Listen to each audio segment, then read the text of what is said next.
Uttamadhikari in Madhyama. We can know where we are and we can also have aspiration where to go. Correct, no? Yeah. Please read the main thing. Lord has a transcendental form and attributes that are unlike that of any materially embodied entity. Yeah. Lord has a spiritual form, unlike the material living entities. So we'll recite the verse, 8th verse. Saparyagat shukramaka vranam asnaviram shuddham apapa vidham kavir manishi paribhu swayambhur yatha tatyadorthan jadadat chashvatibhyas samabhyah. Yeah, word to word. Saha, Saha. that person. Paryagat, must know in fact. Shukram, the omnipotent. Akayam, unembodied. Avranam, without reproach. Ashnaviram, without veins. Shuddham, antiseptic. Apapavidham, prophylactic. Kavihi, omniscient. Manishi, philosopher. Paribhu, the greatest of all. Swayambhu, self-sufficient. Yatha tathyatah, just in pursuance of. Arthan, desirables. Vyadadhat, awards. Shashvatibhyah, immemorial. Samabhyah, time. Yeah, so if you see, Sa Pariyagat, that means one should know the Lord's qualities, he says. What are his qualities? It begins from that list. First quality is Shukram. He is omnipotent or powerful. And Akayam, he is unembodied, which means he is not trapped in the material body like us. His body and soul are same, non-different. And Avranam, without reproach. And Asnaviram, without any bones or veins in his body. So how many are over? Shukram, Akayam, Avranam, Asnaviram 4. And Shuddham, antiseptic 5. And 6 is Apapavidam, prophylactic. And 7 is Kavihi, is omniscient. And 8 is Manishi, is philosopher. The greatest philosopher of all. That is Paribhu Manishi. That is 8th or 9th? 8th. And then Swayambhu means he is self-sufficient in himself. And then the last quality is he is actually the one who awards the desires for even up to the Jnani who wants to go to Brahmajyoti is also a beggar from the Lord for moksha. Correct, no? And Lord is the one who is the awarder of varieties of desirables for different living entities. So how many qualities? 10 qualities are very vividly explained here. And this, please read the translation. Such a person must... These 10 qualities Uttamadhikari is able to clearly see in the Lord. Therefore, he becomes attached to Lord. Correct, no? If you understand these 10 qualities well, we will have no attraction to the glittering illusion of this world. One will simply run after the Lord. Yeah.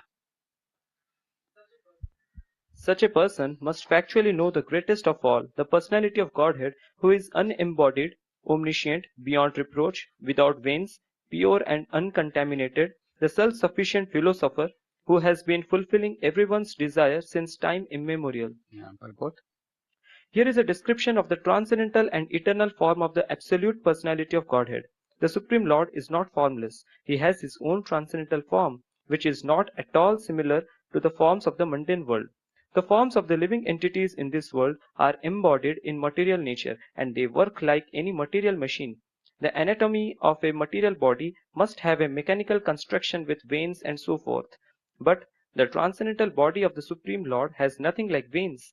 It is clearly stated here that he is unembodied, which means that there is no difference between his body and his soul. Nor is he forced to accept a body according to the laws of nature as we are. In materially conditioned life, the soul is different from the gross embodiment and subtle mind. For the Supreme Lord, however, there is never any such difference between him and his body and mind. He is the complete whole, and his mind, body, and he himself are all one and the same. Okay. So in the first para, some of the situations of the conditioned soul are explained here. In the first paragraph. For example, we all are embodied dehi. Like, what is it? Dehi no asmin yatha dehe. So dehinaha is in the deha. They are trapped in the body.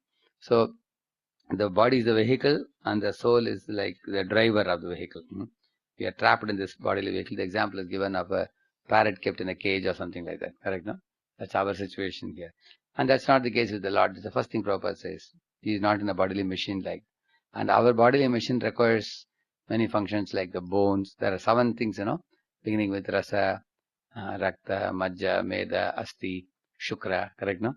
There are 7 dhatus. Which actually form the body as we eat the food.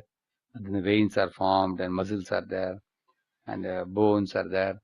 There are different parts of the body. There is a brain, there is a heart, and there's a kidney. So all these are actually functioning by the arrangement of the Lord. It's like a complex machine. So can anybody say why this complex machine is awarded to us? Why is this machine awarded? Why can't the soul be liberated and free? Why is this machine given? Yantra rudhani maya. This body made up of Maya's energy. Maya Shakti. Why is it given? Oh, this is awarded for fulfilling our independent desires. We want to enjoy independently. For that it is given. Like we tell the example, father tells the son, come with me in the Innova car. We are going to Bombay. But son says, why should you drive the car? I will drive the car. If he's very adamant, father thinks, my small kid, his leg cannot even reach the brake or the clutches. And he sits in the driver's seat. And what he wants to do? So what does he want to do? He wants to imitate his. Can the boy imitate? Small kid. But he wants to imitate. His father says, okay, better sit on my lap and you can drive. That also he doesn't agree. Why should I sit on your lap? So you will drive and I'll be doing natak. I'll be just keeping the hand in my steering and then you will drive the car. I don't want all this drama. The boy says, you get out of the driver's seat and you sit behind. Mother, father, everybody behind and I will drive. Sadament. So can the father allow him? 3 things the father can do.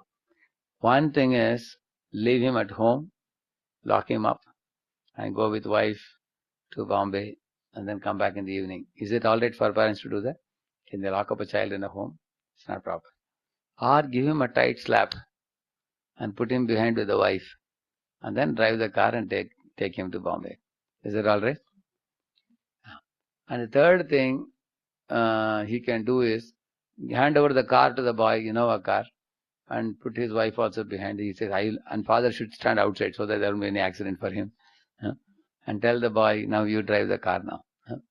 And the car, naturally the car will go and hit a tree or something. There will be a terrible accident and the boy gets all the, there are terrible things break in his body and, nobody can say whether he will live or die. The hospital. Is that all right? So if you have to avoid all the 3, there is only one 4th possibility. Can you think of what? Give him a pedaling car, toy car. And that toy car is this machine which we all have now. Krishna has given us what? A toy car he has given. So the boy thinks, oh, I was asking my father's car. Now he has given my own car. My own car is Aham car. I am this car. He identifies with his own body, with his own car. So father says, better you come in the sidewalk and I'll go in the main road. Like imagine if he has to go from Kunjibari temple. At the most, the father can go up to the GPO, post office. By the time the son comes there, what do you think will happen to him? He will get exhausted. Pedaling, pedaling, pedaling. After that, he will be very exhausted. And he will tell the father, Papa will ask him, what do you want? Enough of this pedaling car, keep it in the top. He'll put it in the top and then he will sit with father and then go to Bombay. Now he will be sitting in the front with the father and then looking at the scenery in Lonavala and talking to father nicely. The relationship is not spoiled. It's a sweet relation with the father. Father didn't slap him. Father didn't leave him behind. Father didn't allow big damage to happen to him. So now father is driving.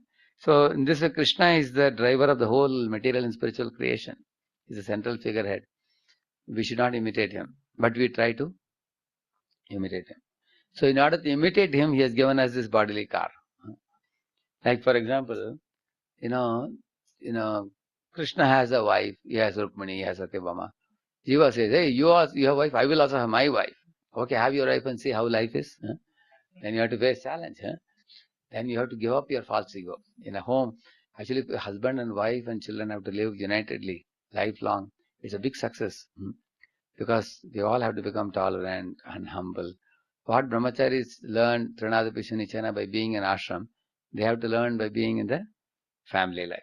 And those fellows who are very arrogant and who cannot be humble and tolerant, what they do? Divorce. Yeah. A woman also divorces a man, man divorces a woman. I don't have to listen to you. I don't have. They lead a very dry life. Yeah.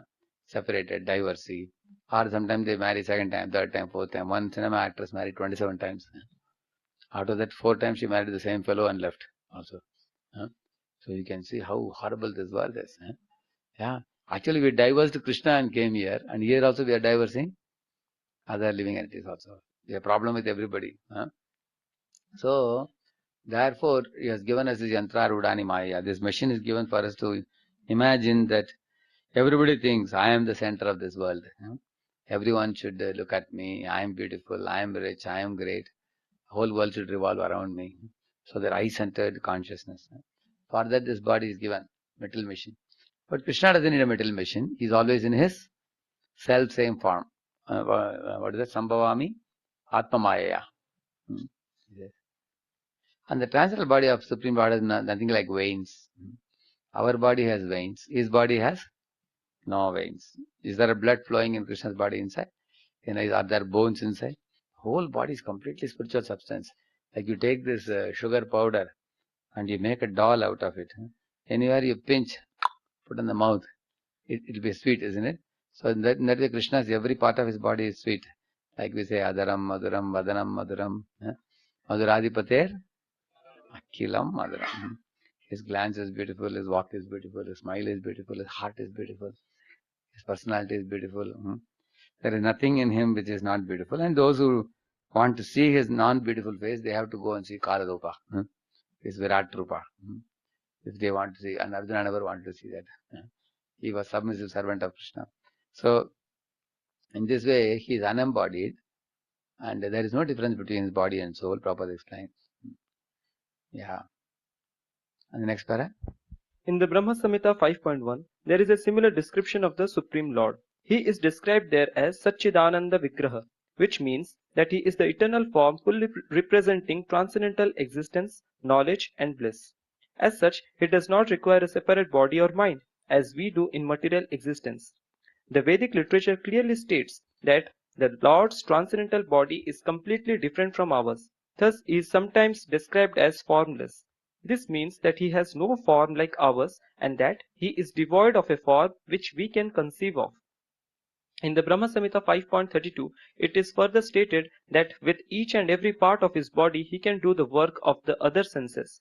This means that the Lord can walk with his hands, accept things with his legs, see with his hands and feet, eat with his eyes, etc. In the Shruti mantras, it is also said that although the Lord has no hands and legs like ours, he has a different type of hands and legs by which he can accept all that we offer him and run faster than anyone. These points are confirmed in this 8th mantra through the use of the words like Shukram, omnipotent. Yeah. So, these things I explained to you in Shvetashvatra Upanishad in the previous classes about how, you remember that? Pashyati achakshuhu. What is the first? Apanipado javano grihita. Pashyati achakshuhu. Like that it says that, Lord doesn't, even without hands, the Lord can accept all the offerings, like Jagannath I was telling you. And then his eyes are not seen by us. Where is God's eye watching? But his eyes are watching us. At every point, every atom he is watching like that. So, therefore, you will find Gajendra Moksha prayers. Gajendra says one beautiful verse. Na vidyate yasya cha janma karma va na nama rupe gunadosha yeva va Tatapi lokapyaya sambhavaya swamaya tanyanukalam richati tasmai namah pareshaya brahmane ananta shaktaye arupayo rurupaya nama ascharya karmine. He's telling, see, na vidyate yasya cha janma karma va. You know, he has no janma and he has no karma. Who? Supreme Lord Krishna. He has no janma and no karma, he says. And na nama, he has no name also. Na nama rupe, there is no rupa also. But then he says, guna dosha evava, means what? Which means he doesn't have a name or a form or birth or activities which is spoiled by the three gunas. That is the meaning. Guna dosh is not there. Do you agree that in these four things guna dosh comes? Like a child is born ugly sometimes, isn't it? All child is born with a disfigured body, correct now? Hands broken, legs broken, or blind, or whatever. No? So, in this way, some dosh comes into the janma. And in karma also, there are many karmas we do, which is vikarma, correct now? Which is sinful activity, guna dosha. It comes in the due to rajoguna and tamoguna, especially sattva, rajas, tamas. Because of guna dosha, we behave improperly. And our name, nama and rupa also, a form already I told you. Our name also. Can we confidently say that our name suits our personality? Many times it's different. Lakshmipati is a name of a beggar. He is begging. He doesn't have a single penny, but his name is Lakshmipati. There are many people having names like that. Prabhupada gives the example of Padmalochan. Somebody is called Padmalochan, is a blind man. So our name doesn't fit this thing, our personality. Yeah. Not only that, in this world, very beautiful looking people, but they have no character. There are people. And there are people who are not so beautiful looking, but they're gunavan or gunavati. You will see that. Like you ask any man who wants to marry, his parents are showing him 4 or 5 photos of girls. Generally, which girl he will choose? One who is looking beautiful and fair color, correct? No? But can you confidently say that that beautiful girl is the one with best qualities? But he doesn't see the qualities. That is his foolishness, correct? No? So ideally, if he's an intelligent boy, what he should ask? Will she be a chaste woman? Or she's good looking, she will run with the other playboys. Isn't it? He has to ask, no. Yeah. And similarly, is she a Gunavati? Is she Charitra, Charitravan? Is having Charitra? Will she be Gunavati? Will be having good qualities. So, people with good qualities are not necessarily beautiful always. People with good qualities are not necessarily beautiful in that way. Similarly, you find in this world, you find rich people are not always happy. And poor people are not always suffering in this world. You can see there are even beggars who are very smiling, very happily. And there are millionaires who are committing suicide in this world. That means, in this world you find the Gunadosh spoils all the living entities' lives, material lives, you can see. But the Lord is not like that. Actually, the 6 opulences are full in the Lord. And He manifests them so fully. He is also beautiful. He is also wealthy. He is also the most famous. He is also most strongest, most knowledgeable in every respect. That's what He says. Na vidyate yasya janma karma va na nama rupe gunadosha yeva va. And then He says, tatapi lokapyaya sambhavaya swamayaya tanyanukala mrichati swamaya. He comes in this world with His own internal potency. How He comes is explained here, next verse. Tasmai nama pareshaya. Para Ishaya means He is the master of all the demigods. He is a transcendental Lord. I bow down to Him, that transcendental Lord, He says. Nama Tasmai nama pareshaya. Brahmane ananta shaktaye. One who has unlimited shaktis. Arupaya means what?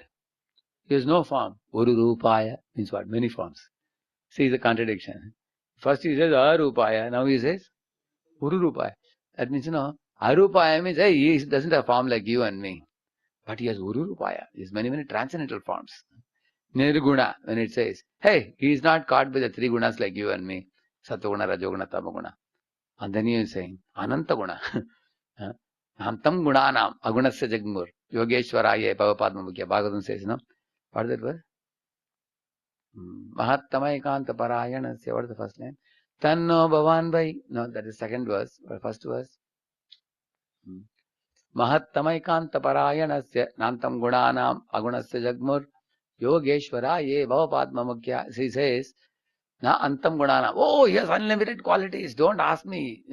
His ocean of qualities, unlimited qualities. And then he says, na antam gunanam agunasya. What is the meaning? Is it not looking like contradiction? When Shastra says agunasya has no quality, that means what? No quality?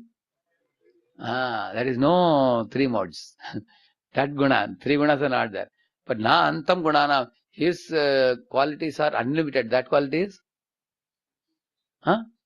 Spiritual qualities, yeah. Like we say, he's a Bhakta Vatsala Govinda, he's Anahata Rakshaka, Apadbandhava, he's Mardava, Arjava, Shaushilya, Karunya, all these qualities. The ocean of qualities. So whenever Shastra say that Anantashesh could not find an end to glorifying the Lord, what is he glorifying? Spiritual qualities. And whenever Shastra say Nirguna means, what is the guna that is not in him? Therefore he says, Arupayoru Rupaya. He doesn't have form like you and me, but he has unlimited forms. Like that he says. Nama Ashcharya Karmane. Therefore his activities are Ashcharya Karmane. Really? Earlier he said Na Karma. There is no karma there, he says. But here he says Ashcharya Karma, he says. Therefore his karma is not like, that is the point. So therefore, in order to understand this, we have to study the Shastra and see, is there anybody in this world, any of you can come forward and extend your leg from the earth to the sky, like whatever Vamana Deva did? Think about it. Therefore, Ashcharya Karmane, or Adbhuta Karmane, correct, no? Is there anybody in this world who can kill all the series of demons who came to Vrindavan without any weapon? He's catching somebody's neck and killing. He's putting his hand into Keshi's mouth and finishing him. He's entering Tagasra's mouth and killing him. And he's tearing the beaks and killing some creature. Just, with his two lips, he's killing a big demoness. So therefore, he is Ashcharya Karmane. His activities are marvelous and wondrous. The living entities will be stunned forever if they hear those pastimes. So in this way, he's saying that it's not that he doesn't do activity. He's not like a stone. He does activity, but his activity and your activity, my activity are different. Like Lord Rama is looking at the ocean and boiling the whole ocean. We can't imitate those activities. He's lifting a Govardhan hill. He's following the forest fire. Now we were going in the train. The early morning, one fellow was lying in the berth. The semi-closed eyes, he said, "Hey, chai leke aa. Chai." No, he called. The chai wala came. And chai wala took the chai and while giving, he was collecting money from another person. Vasool he was doing. And he was also giving the cup to that person. And that person was having semi-closed eyes. He was like little tired also. So he just took like this and started putting the cup in the mouth. It was like smoky hot. So, like that, it jumped off his hands and the whole thing toppled down. It fell. And we all moved to the side. And it fell. So then he was shouting at that fellow. He said, "Hey, you are giving so hot. I will not pay you a single penny for this," he said. Because all the chai has gone down. So, and on that day only I was reading this Davan and Leela. I was laughing when I saw that this fellow is not able to tolerate even one cup of hot tea, and Krishna swallowed forest fire. Is it not true? So therefore his activities are not ordinary. Ashcharya Karmani, he says. Just see, we are not even able to take a little hot water, we are unable to take it. But Krishna is swallowing the forest fire, we can see that.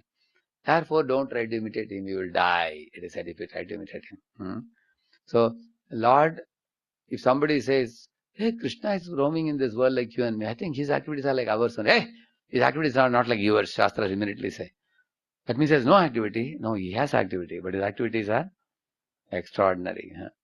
They are not ordinary. Next para.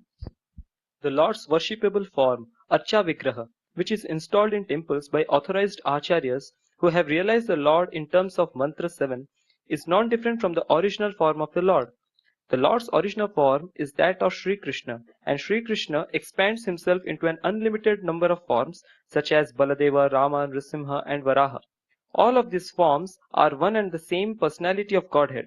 Similarly, the Archa What is that Vigraha. verse?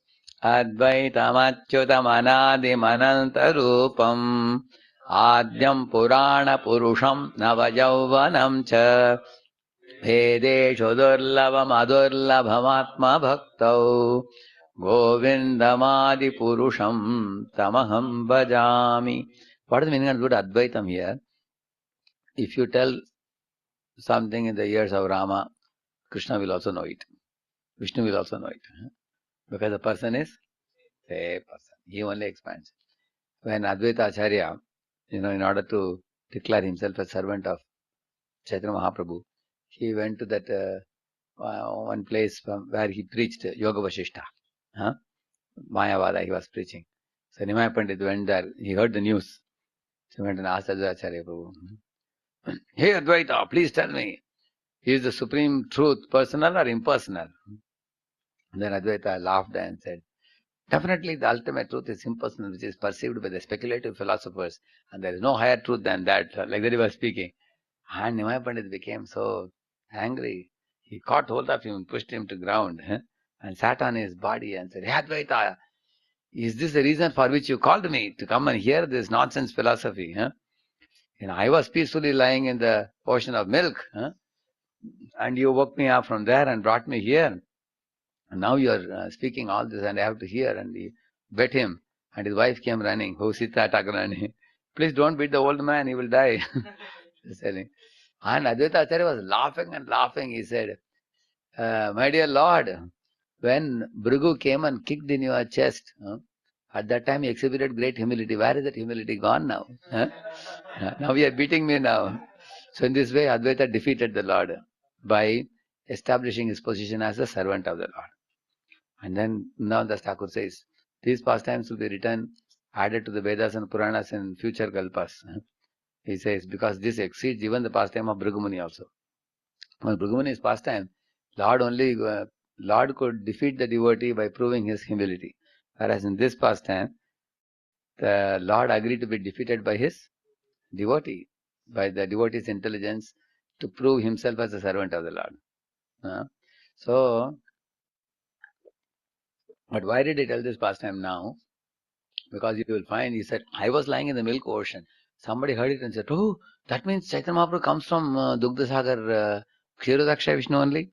Like this some people will ask, which is not true. Actually, here is the principle of Advaita. Advaita means, Lord Chaitanya, Lord Kshirodaksha Vishnu, or Krishna, or Mahavishnu, they are all same, non-different. That's the meaning of Advaita. Yeah. So that means, all the expansions of the Lord's form shas, they will know. If you tell one of them, all of them will know it. Because the person is same, he's doing multiple acting. Like double acting, triple acting, like that, yeah. Like for example, your father, when he's at home, he may wear a lungi and a banyan or something. When he goes to, company, he may wear, formals. Correct, no? When he's going for a conference, he may go with blazers, tie, shoe, and all those things. So his person is same, but he dresses differently according to the occasion. Now he's going for some marriage party, he will dress differently. Correct, no? So you will find that people look different in their attire and all according to the need of the situation, but the person is same. So Lord also expands himself like that. That's the point. Go ahead. All of these forms are one and the same personality of Godhead. Similarly, the Archa Vigraha worshipped in the temple is also an expanded form of the Lord. By worshipping the Archa Vigraha, one can at once approach the Lord, who accepts the service of a devotee by his omnipotent energy. The Archa Vigraha of the Lord descends at the request of the Acharyas, the holy teachers, and works exactly in the original way of the Lord by virtue of the Lord's omnipotence.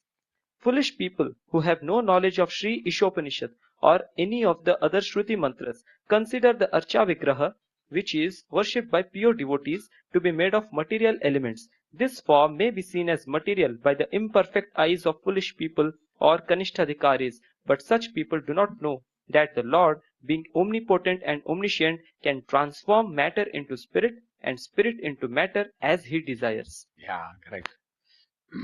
So when the Lord is seen by a materialist, the Lord turns spirit into matter.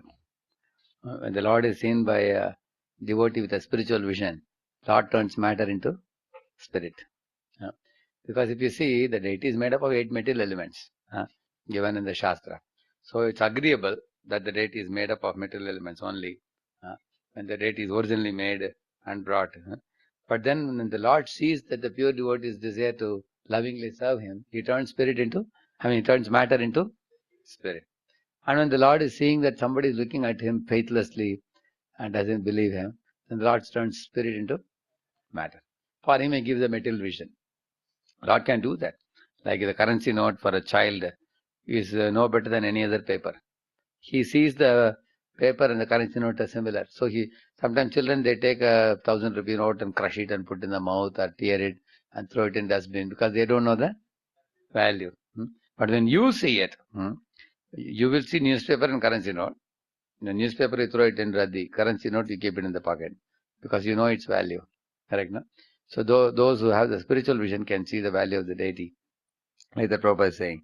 So there are impersonalists who became impersonalists because one of the reasons they became impersonalists was, like there is one famous impersonalist.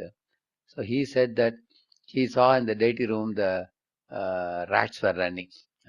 And the rats were running and they were putting their mouth in the boga or something like that. So he got a doubt that this deity is not able to stop the rat from coming.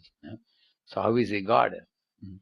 Actually, for that matter, somebody may even ask when Mughals came to India, they broke some of the temples, they broke the hands or legs of some deities also. Why the deities didn't defend themselves? Actually, there are many pastimes you will hear.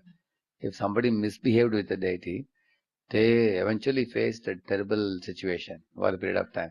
Like you will hear in the Rajapur Jagannath temple, and one of the ladies, Muslim ladies, she came to the temple. Just like this, she came. She didn't know there is a temple. And then she saw the temple and everything. She came with her other friends. So she sat in the temple exactly showing her feet like this to the deities, like this. And then the pujari said, Mataji, you should not show like this. Feet is not proper. It's an offense to the Lord. If your legs are paining, you can turn it toward the garden side, like the said. And she was not doing it innocently or unknowingly. She was doing it on purpose, deliberately. She was showing like this. And she was laughing and said, "Kya farak padta hai? What difference it makes, you know. And this is the way I want to say," she was telling. And Pujari was feeling very disturbed. Then he went and told some elder person. Another person came and told. She didn't listen to anybody, 2, 3 people. Then the Pujari was closing the temple and he was distributing prasad to different people. This lady also went in the line. She took the prasad and threw it in the garden, in the trees. And I won't eat this, like that. And Pujari was very upset. He said, see, if you don't want to eat, then why should you take and throw? You don't take it only, no? So he immediately went outside and he picked up the prasad, because prasad should not be thrown like that. It's offensive. But as soon as this lady went home, she got a high fever. It went to 102, 103, 104, 105. And the doctor said if it increases 2 more degrees, she will die. Then she told the husband, she told, I think I did some offense in the temple. You run to the temple immediately. You meet the pujari and tell him sorry, to tell sorry to the Lord and get me some prasad from there. So then the husband went there and offered obeisances to the Lord on behalf of wife and circumambulated, took some prasad from the temple. Because after she got the fever, 3, 4 days fever was not reducing even 1 degree also. Doctors raised their hands. They said, sorry, we don't think she is going to get cured. But when she ate the prasad, she immediately got cured. After that she came to temple. In this way you will find somebody offending the deity has faced a terrible situation. Actually, there are many real life stories that happened in British times also. British times, the British people, some of them offended some of the lords by speaking ill of them in their front. And they got terrible things. There are many stories you will hear that. In the same manner, you will find that even there was one demigod Devi in the north. They removed her from the temple and took her to another place, and there were heavy floods. You know that? I think 2 years ago, heavy, big, terrible floods in that locality and killing a lot of people It came in the paper. So actually they understood. Actually, even when they removed Devi got angry. Huh? Hey, why are you guys moving me from this place to another without, any reason? For some other ordinary reason they did that. So sometimes the deity can become angry also and can severely punish people who are misbehaving, who are mistreating. Huh? Another also happened. No, what happened there? To the mic thing? I heard that some politician declared that whatever wealth has been recovered from the wallet will be taken by the government, and he died within next day or something. Correct. That's true. Yeah. Yeah. Hmm? Yeah. That is also like that. Yeah. That is true. Yeah. I don't want to mention the name.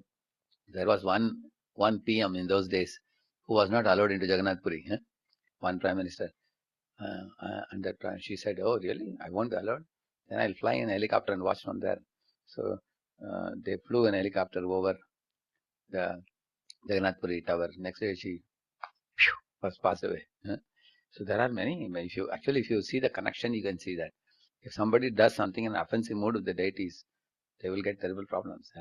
So and also, but many times people don't know the connection. Why something is happening to somebody. For example, in the deity room, if some sinful activities happen between man and woman or something like that, if the Lord is displeased, terrible things will happen. Meaning, there have been accidents. There have been actually natural calamities, accidents, and terrible situations happen.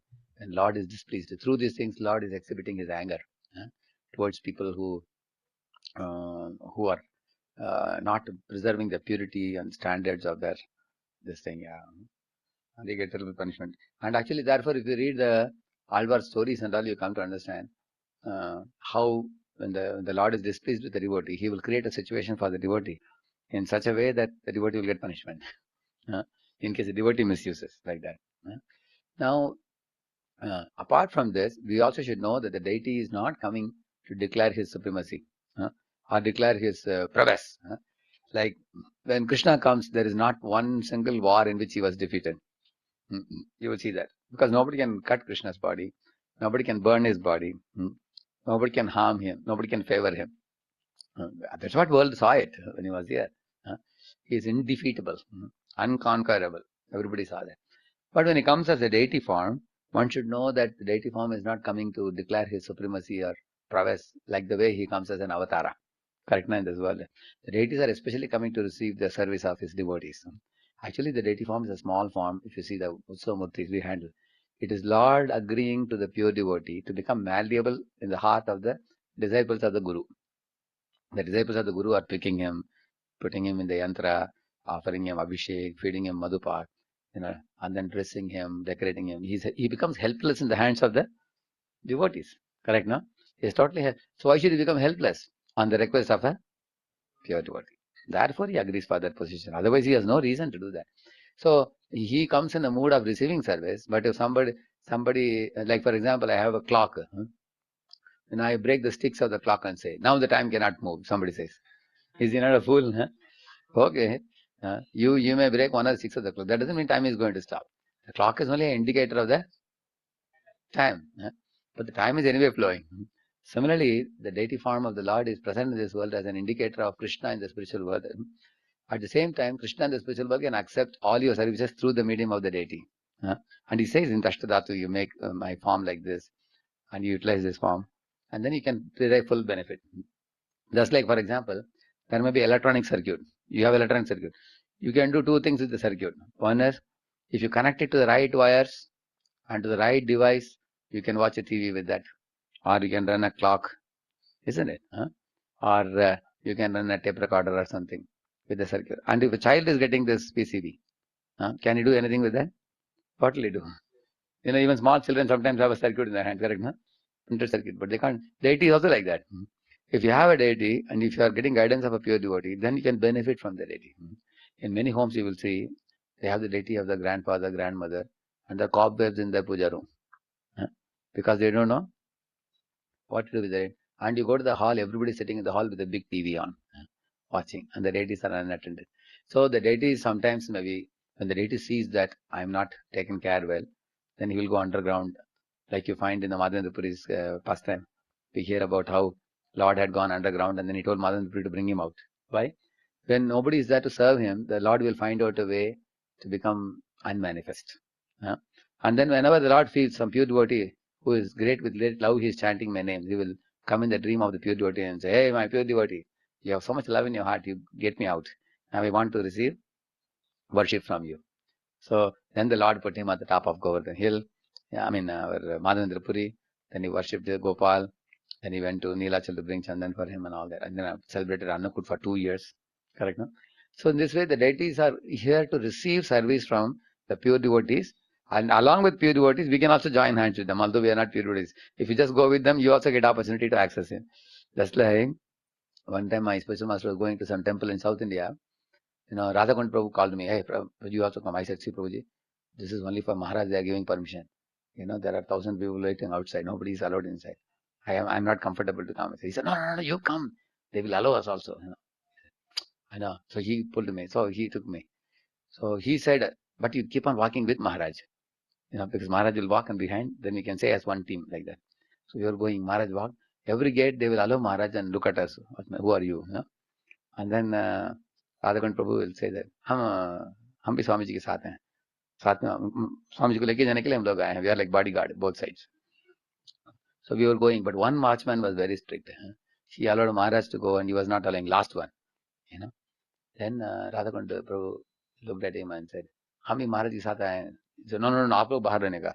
You go outside, Maharaj will take darshan and come, he said. Then Radhakund Prabhu told him, ये छोटा महाराज है, he said. He took him, ये भी महाराज है, ठीक है, आप जाएंगे. Then he didn't allow Radhakund Prabhu. Then he asked him, what about you? हम भी छोटे महाराज हैं, तुम भी जा. Yeah. So, in this way, sometimes what happens, when you go with a big person, you also get chance along with him. That's why, similarly, Madhavendra Puri is the lover of Gopal. But in his name of he worshipping, everybody got opportunity to see Gopal, serve Gopal, worship him, do Abhishek for him, celebrate festivals for him. Correct, no? So this is the beauty. So similarly, you see Sakshi Gopal also. Because that Brahmana called him with love. And Lord asked him, hey Brahmana, you have so much faith in me that you are calling me to your place to give Sakshi. Have you ever seen deities walking? He said. What did he say? My dear Lord, if deity can speak, deity can also walk. Lord got defeated. Oh, you are very greatly logical. I can't escape your logic. Okay, I will come behind you, but you should not look back.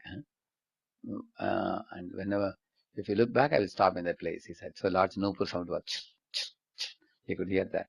So in this way, Lord walked behind him, although he was a deity in a temple, which means you can see faith can move mountains, we say. In the same manner, faith can move the deities also, if one has a very firm faith. So in this way, there are pastimes which show immense faith of the pure devotee in the Lord.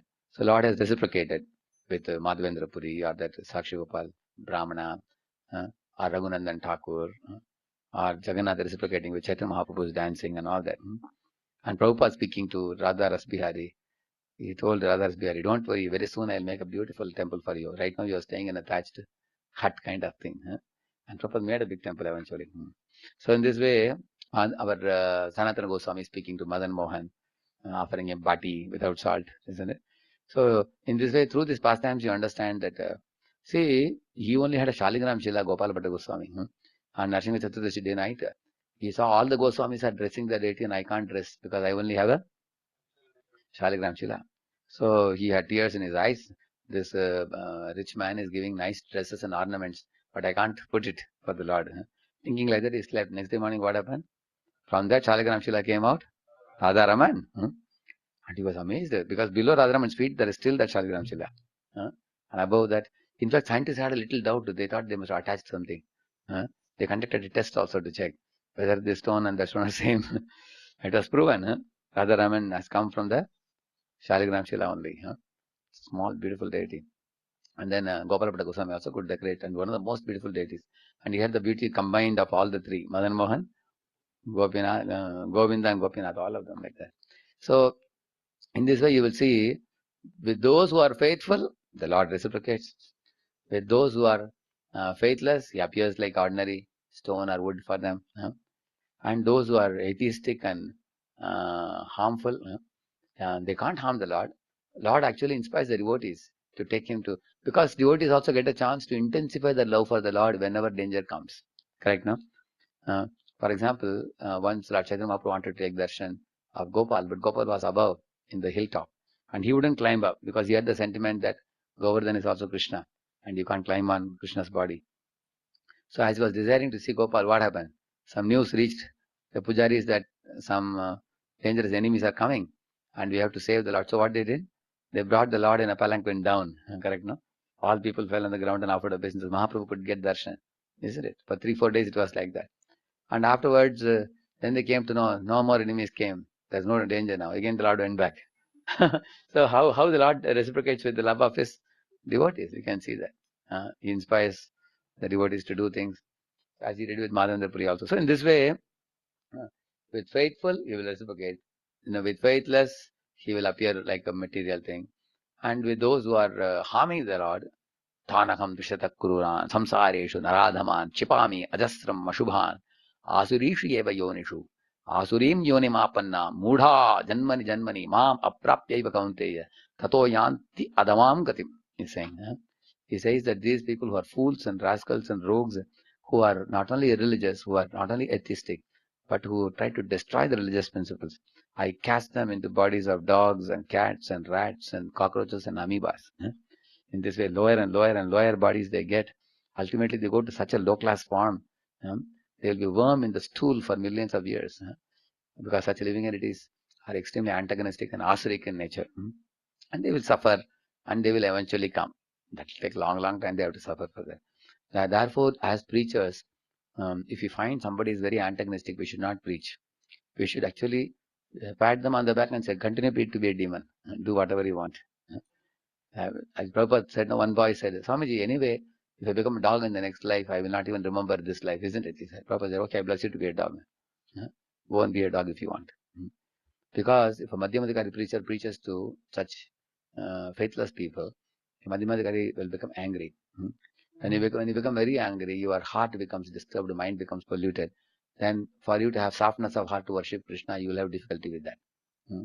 And also the faithless people blaspheme the Lord and the scriptures and the path of devotional service. By hearing those blasphemies, one's faith in the Lord will be damaged. So one should not therefore associate with choirous fools who are 10th class rascals and rogues. Those who thrive in nefarious activities. He says, Ashuchi Vratau, he says. He says, Pravrittim cha nivrittim cha janana vidurasura, na shaucham, na pichacharo, na satyam teshu vidyate. Either he says, they do not know what is good behavior. They do not know what is right, what is wrong. They have no knowledge at all. So,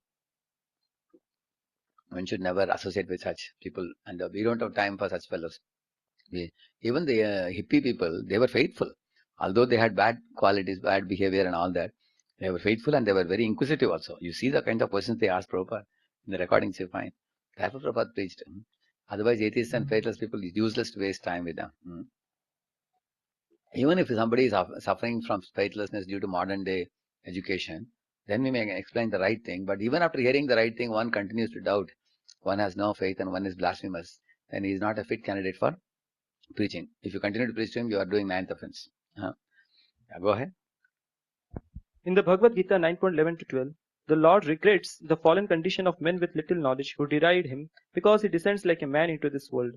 Such poorly informed persons do not know the omnipotence of the Lord. Thus the Lord does not manifest himself in full to the mental speculators.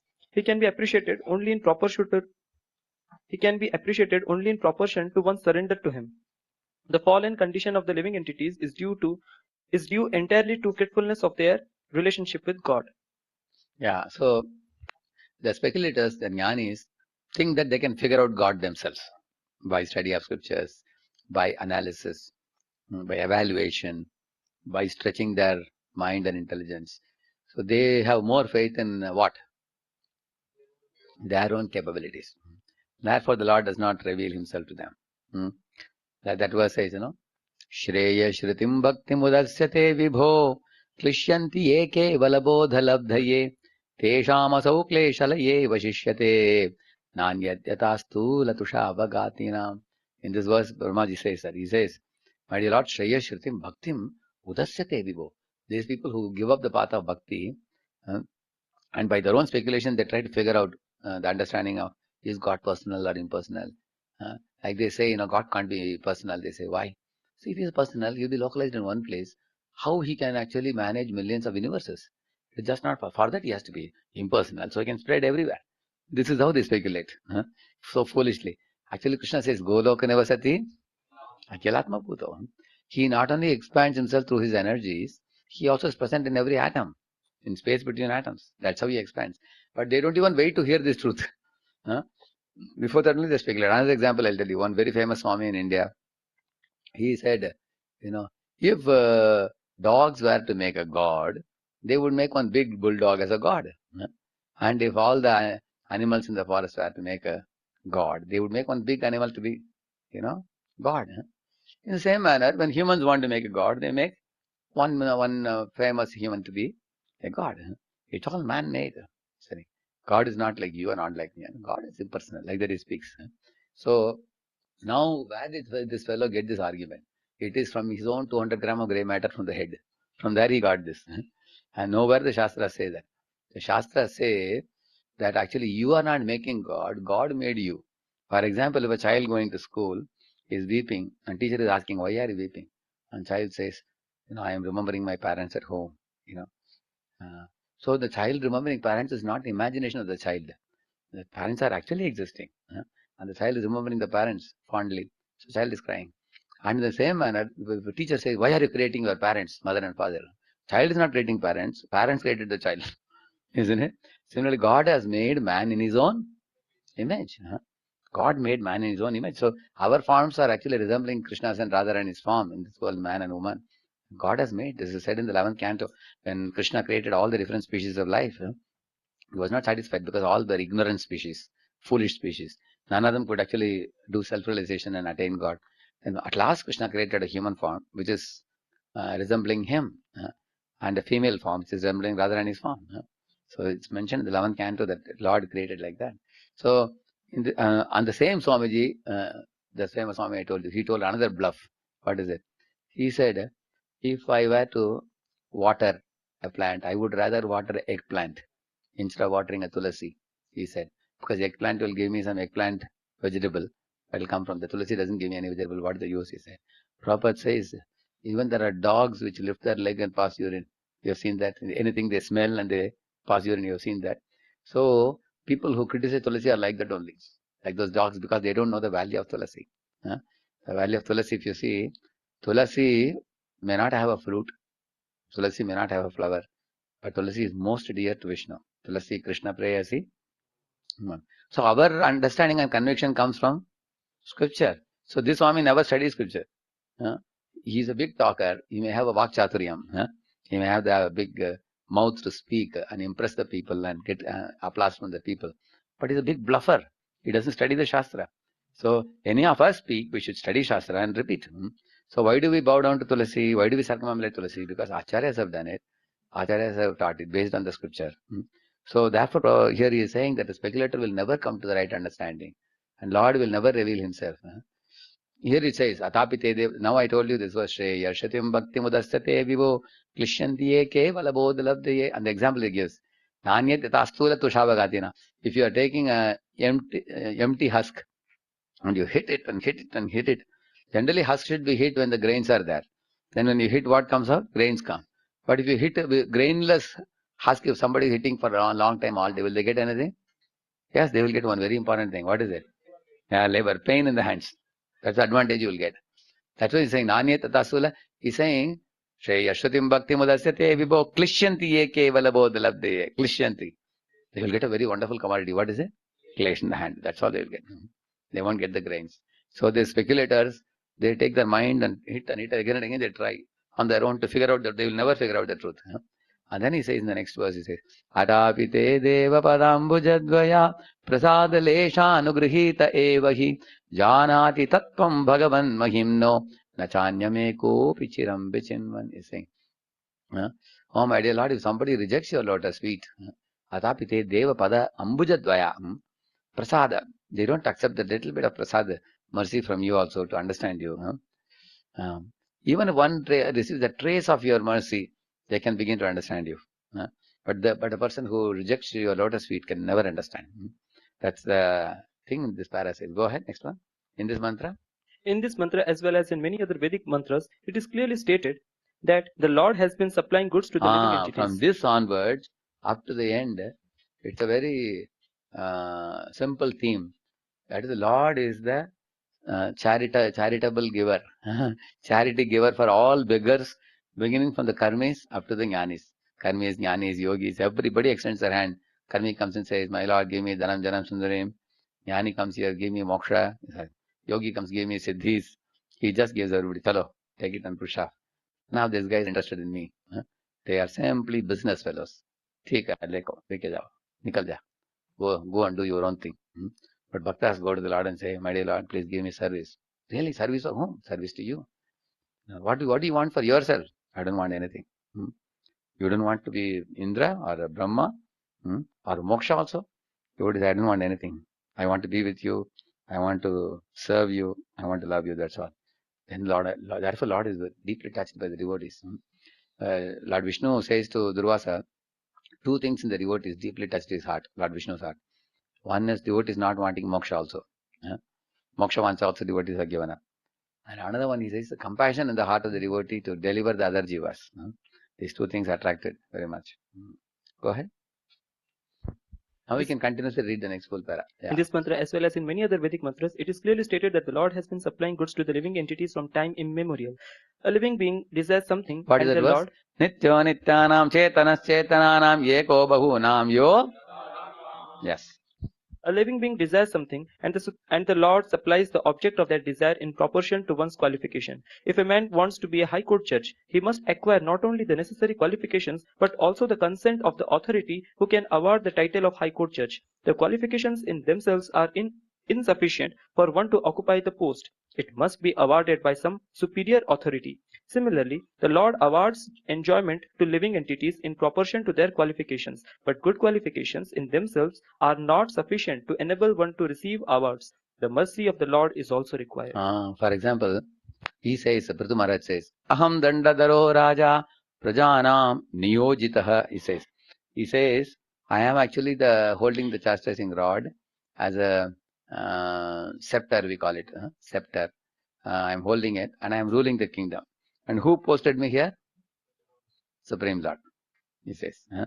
To rule over the praja, Lord has given me this post, he saying. That means you may be qualified for the post, but it's not necessary that people have to choose you.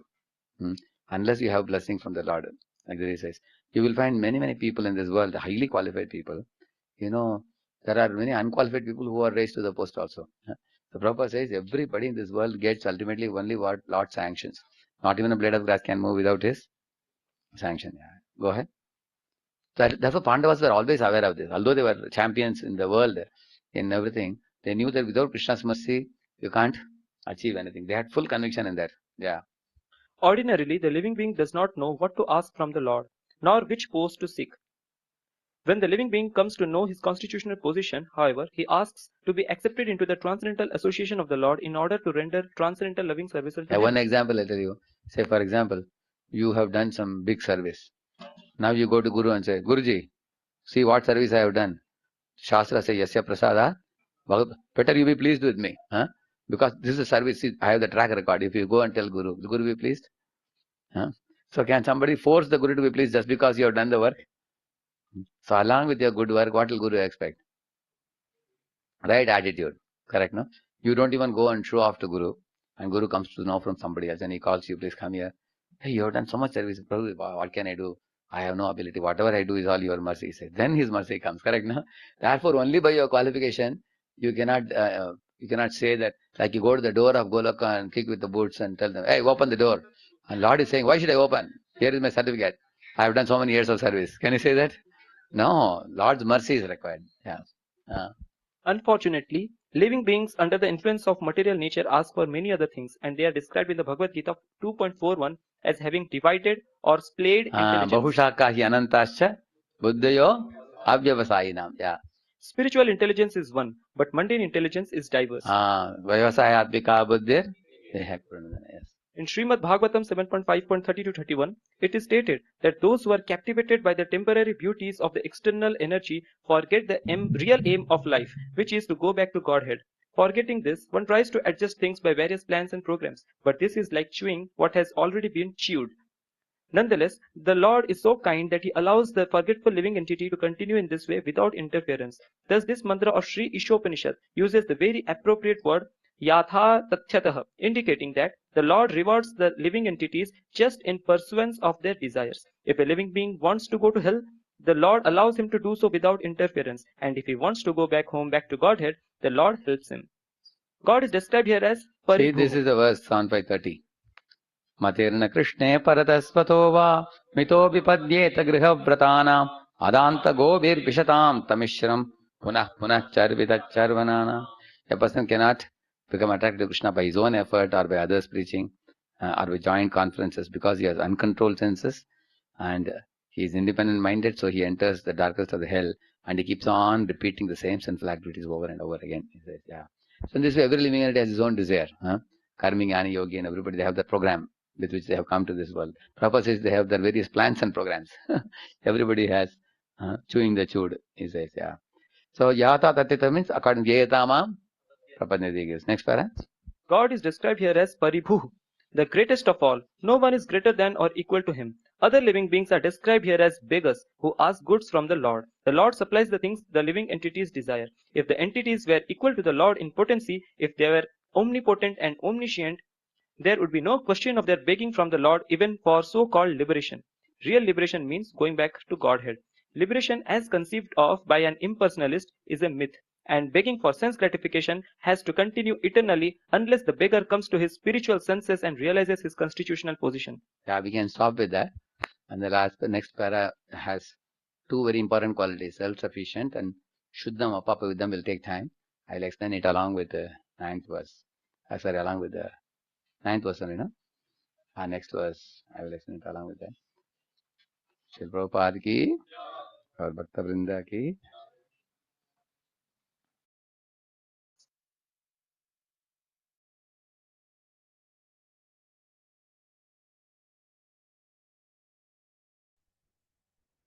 Vishnu. So we'll stop here. We'll meet tomorrow for the ninth verse. Okay. Shri Ishopanishad की जय, श्रील प्रभुपाद की जय, और प्रेमानंदे हरि हरि बोल।